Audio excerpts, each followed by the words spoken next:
The doll slowly raised the small knife in its hand, its gaze firmly fixed on the woman in front of it. After preparing, it suddenly rushed towards the woman, but was kicked down to the ground by the other person. When his friend heard the commotion and asked about the situation, the doll immediately became excited. It turned out that there were other people in the room, so he secretly picked up the rice cooker and wanted to electrocute the woman.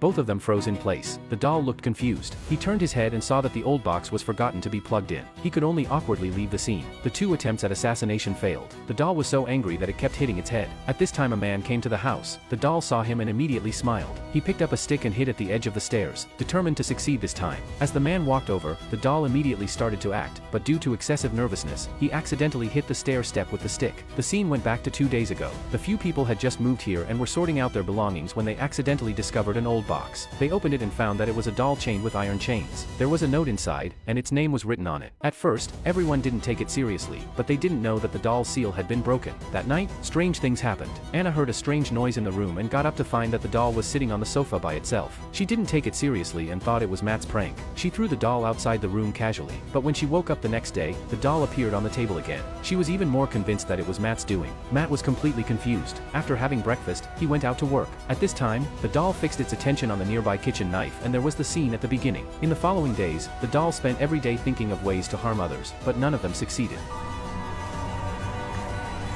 No. The man got into the car and was about to adjust the rearview mirror when the doll wanted to suffocate him with a plastic bag. Are you done now? Seeing that the strength was not enough, it prepared to do it again, but it forgot that people could breathe through their mouths besides their noses. Seeing that the plan failed and was humiliated by the man, the doll couldn't stand it anymore and came up with a new idea. It spread nails and marbles on the ground, then deliberately broke a cup to draw the man over. But the door opened inward, and Anna pushed all the marbles away with it. The doll was so angry that it stomped its feet. At night, everyone gave Anna a birthday party. Matt drank some alcohol and imitated the clumsy killing action of the doll, making everyone laugh. This action wasn't very harmful, but extremely insulting. The ridiculed doll decided to take revenge. He took an alcohol spray and wanted to attack while everyone blew out the candles, but he got it wrong and sprayed it all over his own face. There was another funny incident. On this day, everyone was watching TV. The doll finally got the chance. He placed the slingshot behind Matt, then tied the trigger with a rope, hid behind the wall, and was ready. When the doll pulled the rope,